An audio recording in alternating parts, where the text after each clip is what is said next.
Hi guys, today we're going to look at a project of mine, the calculator. This is created using a module in Python named KivyMD.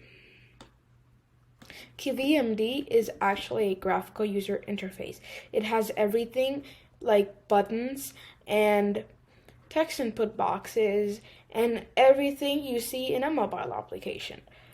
And I created an app using KivyMD. This is actually a calculator. We'll take a look at it.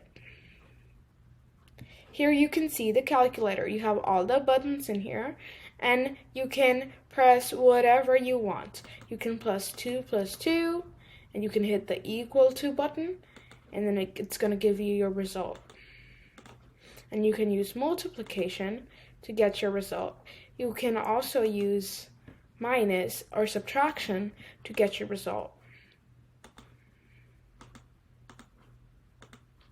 This video is recorded on Jan 8th, 2021.